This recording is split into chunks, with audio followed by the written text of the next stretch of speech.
Om Sai Ram. Welcome to Sai Samarpan channel. मैं हूं आपके साथ में विन्नी और आज मैं आपसे बात करने आई हूं। अगर आपका रिश्ता उस ऊपर वाले से मजबूत है ना, बहुत गहरा है ना आपका रिश्ता, तो ये नीचे वाले आपका कुछ नहीं बिगाड़ सकते। चाह के भी ना वो आपका कुछ नहीं बिगाड़ पाएंगे।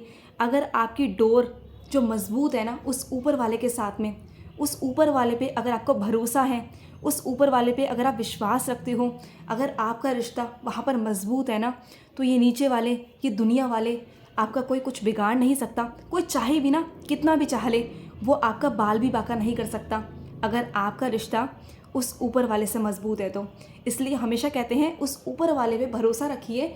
और इससे रिलेटेड मैं आज एक छोटी सी कहानी आप लोगों के समक्ष लेकर आई हूँ, जिससे आपको समझ आ जाएगा कि उस ऊपर वाले पे भरोसा करिए। अगर रिश्ता बनाना है ना तो उस ऊपर वाले पर बनाइए, क्योंकि इस दुनिया पे नहीं, अगर उस पर भरोसा बन गया ना आपका, अगर उससे रिश्ता अगर आपका मजबूत हो गया ना, तो ये नीचे वाले आपका कुछ बिगाड़ नहीं पाएंगे। तो चलिए स्टार्ट करते हैं आज की कहानी। तो एक शाम की बात है, एक व्यक्ति जो है वो मंडी जाता है और मंडी जाके वो क्या देखता है कि एक फलों की रेड़ी है। तो देखता है कि फल तो बहुत सारे वहाँ पर भरे हुए थे, उस रेड़ी पर फल तो बहुत सारे थे, लेकिन रेड़ी वाला था ही नहीं और उस व्यक्ति को फल खरीदने थे। उसने सोचा चलो मैं फल खरीद लेता हूँ।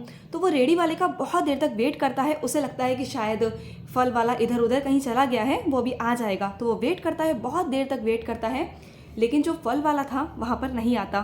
तो उसकी नज़र ना, उस व्यक्ति की नज़र रेड़ी के ऊपर पड़ती है और रेड़ी के ऊपर एक साइड में एक छोटा सा एक स्लिप सी लगी होती है। उस स्लिप के ऊपर लिखा होता है, अगर आप जल्दी में हैं तो फल को तोल लीजिए, और फल तोलने के बाद जो पैसे फलों के आगे लिखे हुए हैं, जो प्राइस लिस्ट रखी हुई है, वो आप उसके अकॉर्डिंग जितने भी पैसे आपके बनते हैं, साइड में एक गत्ता रखा है, वहाँ पर आप उसके नीचे फल के जो पैसे हैं वहाँ पर आप रख दीजिए।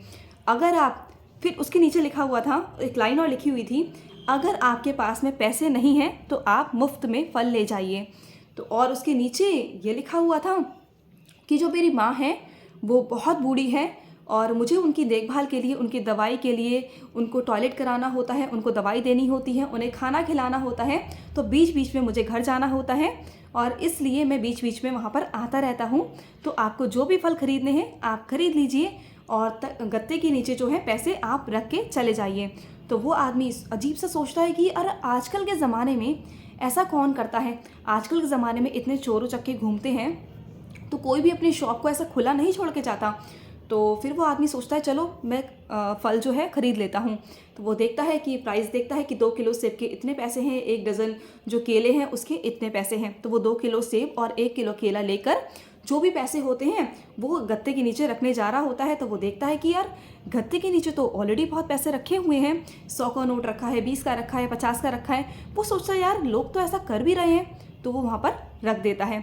उन पैसों को रख कर तो वो व्यक्ति फल खरीद कर और पैसे रखकर गत्ते के नीचे पैसे रख के वहाँ से चला जाता है। और उसके बाद शाम को वही व्यक्ति अपने घर पर आकर खाना वाना खाने के बाद सोचता है मैं चलो थोड़ी देर टहल आऊँ, थोड़ा सैर कराऊँ। तो सैर करने के लिए वो घर से बाहर निकलता है। वो क्या देखता है कि रोड पे कोई, वही जो रेड़ी थी, वो फल की जो रेड़ी थी, उसे कोई ढकेल कर ले जा रहा है। तो वो आवाज़ लगाता है, ओ भैया, फल वाले भैया रुकिए। तो वो बोलता है बाबूजी फल नहीं है, फल कल मिलेंगे, फल ख़त्म हो गए हैं, फल नहीं है आज। तो बोलता है अरे मुझे फल नहीं चाहिए। वो व्यक्ति बोलता है अरे मुझे फल नहीं चाहिए, एक मिनट इधर आओ। तो वो व्यक्ति आता है, उसे कहता है चलो मेरे साथ चलो। तो उसे वो ढाबे पे ले जाता है, कहता है अरे भाई खाना वाना खाओगे? तो वो व्यक्ति कहता है नहीं मुझे खाना नहीं खाना बाबूजी। तो कहता है चलिए चाय मंगा लेते हैं। तो वो चाय मंगाते हैं। तो वो दोनों चाय पी रहे होते हैं और चाय पीते पीते उन दोनों के बीच में चर्चा चलती है। तो वो व्यक्ति कहते हैं कि अरे यार अपनी कहानी बताओ, जो तुम्हारी रेड़ी रखी हुई थी और उस रेड़ी के ऊपर एक छोटा सा बोर्ड लगा हुआ था और उस पर ऐसे लिखा हुआ था कि आपकी माँ बूढ़ी है, परेशान है, आप बीमार हैं, तो उसके पीछे कहानी क्या है आपकी? तो वो व्यक्ति कहता है कि बाबूजी मेरी जो माँ है वो 2-3 सालों से बहुत बीमार है, बहुत बीमार है, और मेरे बेबी बच्चे नहीं हैं, मेरी सिर्फ बूढ़ी माँ है घर में और मैं हूँ। तो एक दिन अपना माँ का पैर दबाते दबाते तो मेरी माँ मुझसे कहने लगी कि बेटा घर पर ही रहा करो, मेरा जी घबराता है, मुझे दिक्कत होती है, तो मुझे खाने पीने में भी दिक्कत आती है, प्रॉब्लम होती है, तो तुम घर रहा कर। तो मैं अपनी माँ से कहता हूँ कि माँ अगर मैं ही कमाने वाला हूँ, अगर मैं ही घर रहूँगा तो कमाएगा कौन? कौन खर्चा उठाएगा घर का।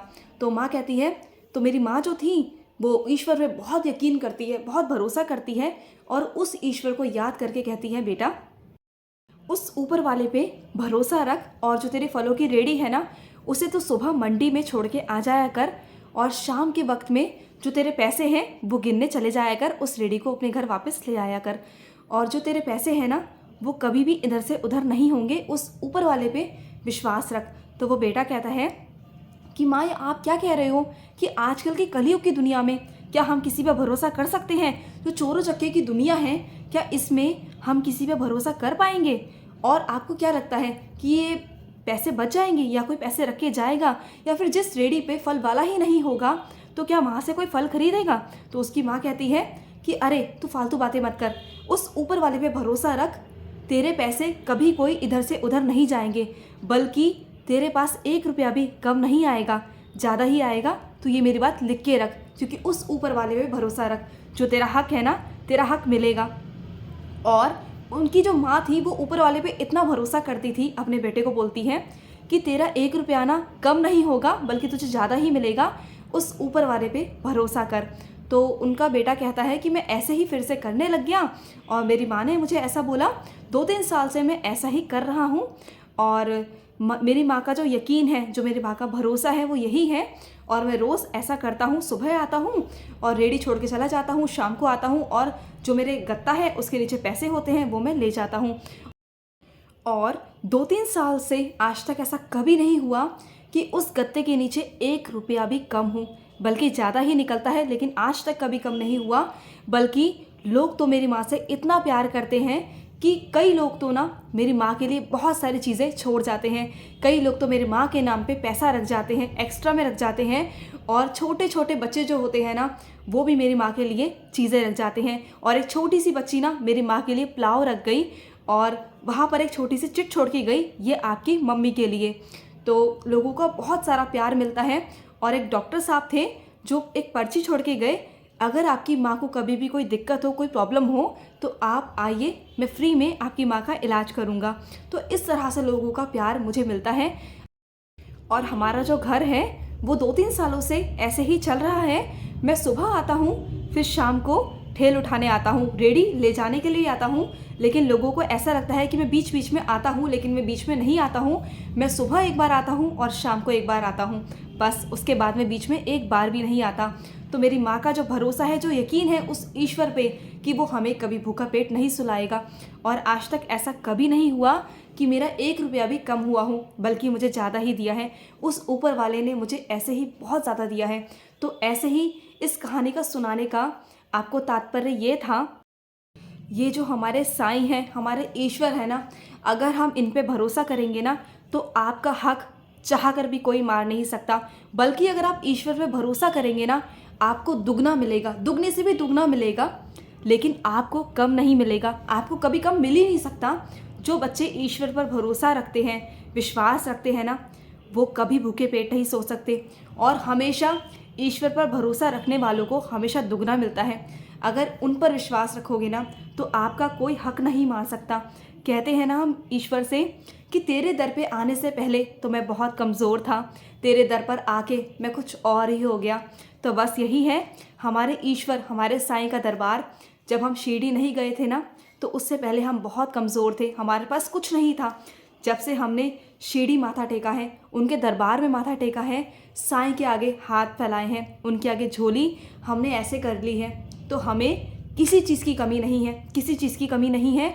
ये आप नोटिस करना, जब आप साईं से नहीं मिले थे, जब आप साईं से नहीं जुड़े थे, उससे पहले आप क्या थे और आज आप क्या हो सकता है कि आपकी लाइफ में बहुत सारी कुछ प्रॉब्लम्स अभी भी हों, लेकिन फिर भी आप देखना आपकी लाइफ में बहुत सारे चेंजेस आए होंगे, बहुत सारे अनुभव हमारे साईं ने दिए होंगे, चाहे छोटे दिए हों या बड़े दिए हों।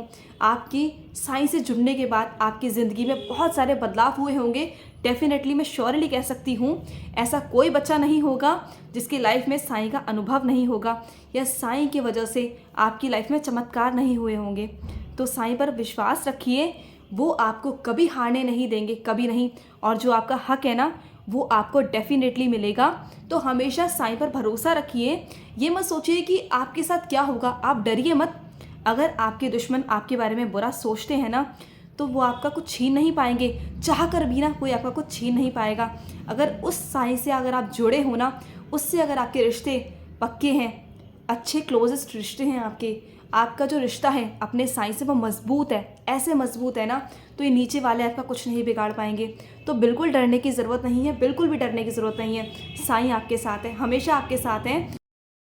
अगर आप साई से जुड़े हुए हो और साई का नाम आपके कानों में जा रहा है और आप रोज़ सुबह शाम साई साई साई करते हो ना, इट मीन्स आप बाबा के बहुत खास बच्चे हो, बहुत प्यारे बच्चे हो। और वो ईश्वर आपका कभी भी हक नहीं छीनने देगा, किसी को नहीं छीनने देगा।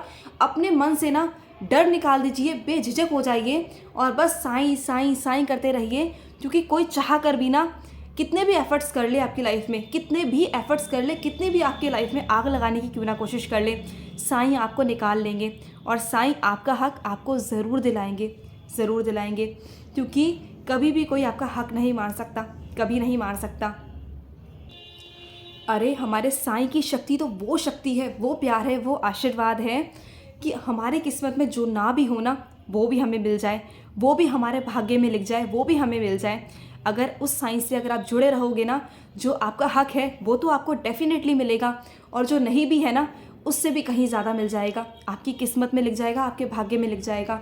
तो बस आप अपने साईं से जुड़े रहो, हमेशा उन पर भरोसा करते रहो, उन पर यकीन रखते रहो। फिर देखो आपकी ज़िंदगी नहीं, आपकी पूरी दुनिया बदल जाएगी, आपकी किस्मत बदल जाएगी, आपका भाग्य बदल जाएगा। उस साईं पर भरोसा करते रहिए। तो इसी के साथ मिलूंगी समाप्ति, मिलते हैं नेक्स्ट वीडियो में। ओम साई राम, जय साई राम।